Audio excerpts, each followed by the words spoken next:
또는 새로운 시장에서 사이클이 시작되겠죠. 금수저뿐만 아니라 은수저도 밉잖아요. 스텝 바이 스텝.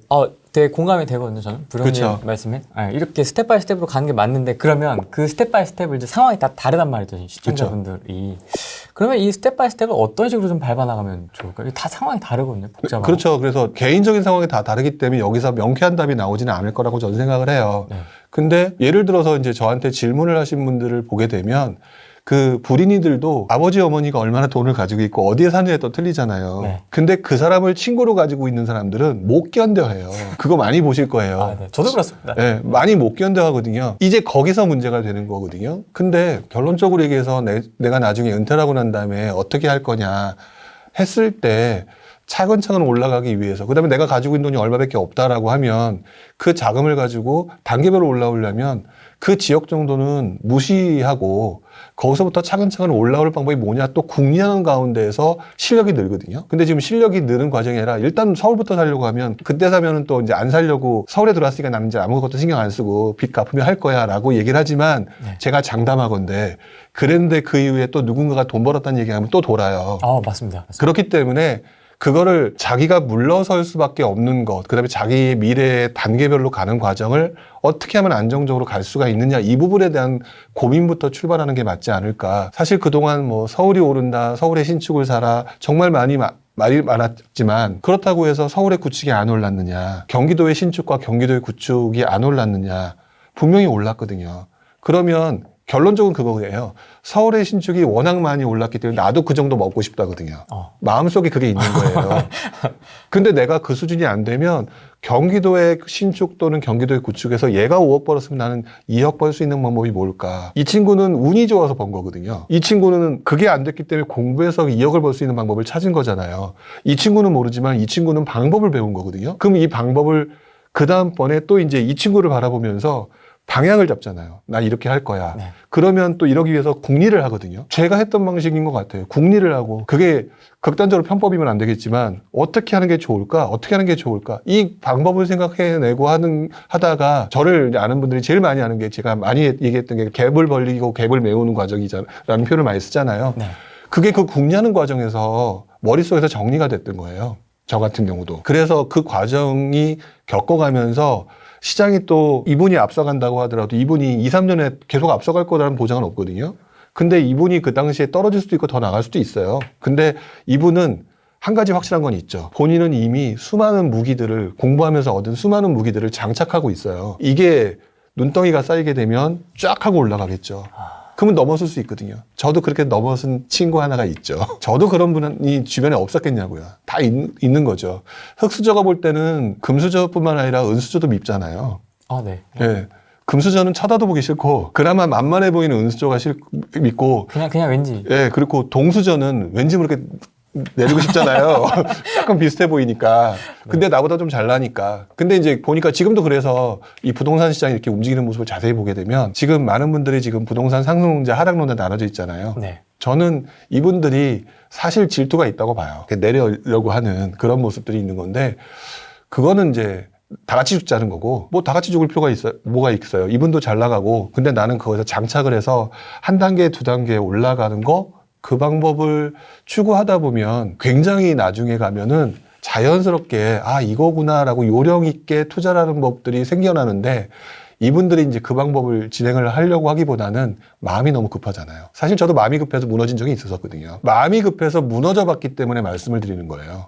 지금 본인들 보면은 급한 데다가 뭔가 이제 방법을 찾아서 그냥 계속해서 얹어서 하는데, 시장이 상승기가 있으면 하락기가 있는데, 그때 만약에 그런 어떤 사이클이 변동되는 시점에 개념도 모르고 그때 잔뜩 들어갔던 사람 무너지는 거잖아요. 그분들은 돌아버리는 거죠. 그런 사람이 되면 안 된다고 저는 생각하거든요. 사실 자산의 증식 과정이 처음에는 부진장 느려요. 생각해보니까. 늘어나는 것 같지도 않습니다. 네, 늘어나는 것 같지도 않고. 왜? 돈이 없으니까 수익률은 높을 수 있을지 몰라도 차익 금액은 현저하게 떨어지는 거죠. 네. 그러니까 그걸 사람들이 이제 미치는 거죠. 미쳐하는 거고 답답해하는 건데, 저도 그랬던 것 같아요. 근데 시간이 가면 갈수록 그러다 보니까 어떤 현상이 나타나느냐, 뭐 지금하고는 수준이 다르지만 그때는 2천만 원, 3천만 원 벌었다면 많이 번 거였거든요. 과거 당시에 2천만 원, 3천만 원 되게 많이 번 거였었는데 이 많이 번 거 2천만 원, 3천만 원 번 눈 1억 벌었단 말이에요. 강남에 있는 집으로 2, 3억 벌었다라고 하는 상황이 되니까 아 이러면 단순하게 생각하는 논리가 그렇다면 여기다가 똑같은 집을 하나 얹으면 또 하나를 얹으면 3천, 3천, 3천이니까 9천이 되는 거니까 내가 한 방에 따라잡을 수 있지 않을까라고 하는 생각을 할 수밖에 없어요. 그러니까 이번 장의 움직임도 자세히 보게 되면 상당히 많은 다주택자화 됐다는 거죠. 그 욕심 때문에 그런 거거든요. 근데 다주택자화가 되는 상황에서 가장 문제가 뭐냐면 세상에서 이거를 통제하는 우리 정부라고 하는 기능들이 이걸 모르는 게 아니라는 거예요. 그때 나오는 대표적인 대책이 세금이죠. 그러니까 지금 다주택자들은 이렇게 눌러놓고 이랬을 때 이제 많이 힘든 현상이 나타나는 거잖아요. 그러니까 이러니까 또 따라잡을 수 있을 거라고 믿었는데 되게 막 힘들어지는 상황. 근데 이렇게 해서 그냥 단타 형식으로 늘려가는 방식보다는 아까 제가 말씀드렸던 것처럼 시장이 바뀌면서 사이클이 생기고 그 다음에 상승장이 생기고 옆에서 A급이 오르면 B급이 오르고 이런 패턴이 조금 머릿속에 좀 들어와 있다면 이걸 차분차분히 갈 수가 있는 것 같은데 그게 지금 머릿속에 전혀 안 들어와 있는 상태에서 그냥 무조건 돈이 된다라고 하는 거를 무리하게 가려다가 이번에 이제 다주택자들에 대한 세금 중과 취득세 중과 이것 때문에 이제 완전 스톱이 걸린 거죠. 네, 딱 그렇게 걸린 거거든요. 이 시점에는 그렇게 해서 늘려가서 쫓아가는 방식보다는 수익을 확정시키는 시기에 접어든 것 같아요. 개인적으로 볼 때는. 불인인은 물론 아니에요. 불인인은 물론 아닌데 왜냐면은 불인인들은 몸이 가벼워요. 그렇기 때문에 오히려 실수자들에 의해서 나타나는 움직임에 의해서 가격의 움직임이 생겼을 때 자기의 수익을 확정시키고 몸을 가볍게 하는 과정. 그러면서 다음 장을 또 대비하는 과정. 그러면서 또 조금 이렇게 옛날에는 뭐 전국을 돌아다니면서 투자를 했다면 지금 시간이 남잖아요. 그러면 그다음부터는 어떻게 할 거냐, 공부를. 옛날에는 뭐 어떤 일이 있었느냐, 이런 것도 찾아보면서 조금 공부할 대상을 찾고, 그 다음에 뭐 이제 분야를 좀 넓혀 나가야겠죠. 분야는 계속 넓혀 나가야 될 것 같아요. 많은 분들이 갭 투자면 갭 투자만 하고, 재개발 투자는 재개발 투자만 하고, 뭐 경매. 경매면 경매만 하고, 분양권이면 분양권만 하고, 다 이렇거든요. 근데 거기에 대해서 그 분야의 규제가 딱 들어와 버리게 되면 갑자기 하늘만 쳐다보고 멍해지는 상황이 오잖아요. 저도 그랬거든요. 이게 뭐지? 라는 상황이 왔을 때 미리 준비를 하면서 다른 투자 방식들을 조금씩 공부하고 이해를 하는 과정이 있었기 때문에 바로 다음 투자로 바꿀 수가 있었던 것 같아요. 근데 저도 처음엔 그게 안 되더라고요. 아는 게 하나밖에 없으니까 주구장창 예로만 해야만 될 것 같은 느낌. 지금 아마 갭 투자로 했다가 잘 안 되시는 분들. 또는 분양권 투자만 했다가 잘 안 되시는 분들. 그래서 지금 왜 갑자기 이 상황이 됐지? 라고 하는 분들은 그 투자의 기술의 내부에서도 사이클이 있어요. 그게 규제가 들어왔기 때문에 이제 규제 사이클이 접어들면서 어떻게 보면 그 투자가 안 되는 사이클이 들어온 거죠. 그러면 안 되는 사이클이 들어왔으면 새로운 분야의 기술 또는 새로운 시장에서 사이클이 시작되겠죠. 그거를 찾아야 되는 거예요. 우리 서울 분들, 수도권 분들한테 물어보잖아요. 물어보면 제일 많은 질문이 저한테 뭐라고 하냐면 폭락하면 어떻게 해요? 근데 그분들한테는 저는 반대로 얘기하거든요. 2008년 이후로 가장 수익을 내기 좋았던 장이 어딘 줄 아시냐고. 그럼 모른대요. 올랐던 장이 있었다는 거 아시냐고. 그럼 모른대요. 지방장이었다고.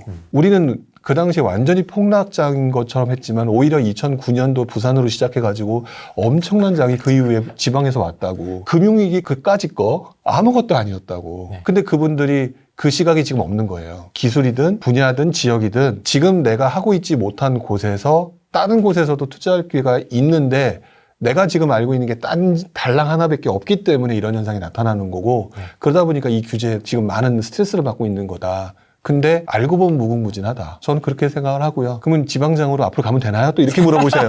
너무 단순하게 가요. 근데 지금 장은 조금 뭐라 그럴까 동기화가 된 것 같아요. 지방하고 수도권장하고 서울장하고.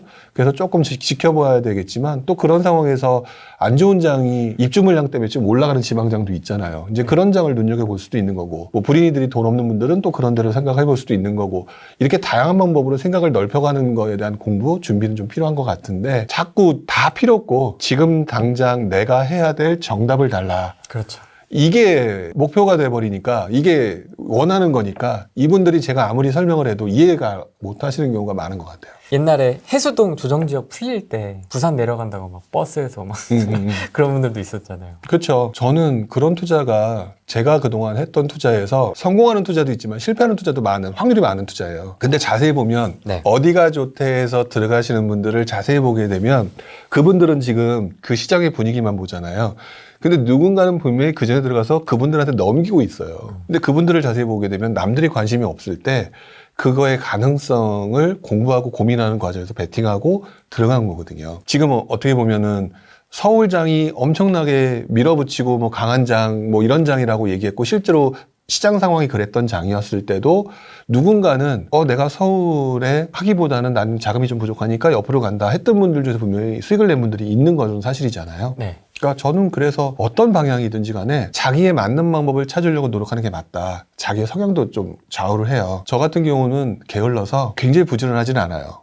그러니까 약간 데이터를 활용하고 약간 좀 엉덩이 붙이고 이렇게 좀 분석을 하고 난 다음에 그다음에 손품을 팔고 난 다음에 전화하거나 이제 시장 분위기 보고 난 다음에 그런 경험이 쌓이면서 들어가는 투자를 좀 많이 했다면 몸으로 때우시면서 굉장히 자발적으로 움직이는 거 있잖아요. 그러니까 그 성향에 맞춰서 자기에 맞는 거를 찾아내는 과정이 분명히 몇 년간 있다. 그 과정이 익숙해질 때까지 하는 투자는 정말 제대로 된 투자는 아니지 않을까. 라는 생각이 좀 들죠. 썸네일도 그런 썸네일이 조회수가 많이 나오거든요. 클릭이. 막 어디 뭐 지금 당장 어디 뭐 주식도 마찬가지고요. 뭐 어디 당장 들어가세요? 막 이런 거 있죠. 그게 바로 제가 그 유튜브를 하면서 가장 많이 갖는 딜레마일 것 같아요. 나도 이렇게 쓸까? 제가 제목만 쓰고 내용은 차분하게 설명하는 거로 갈까 지금 생각 중이에요.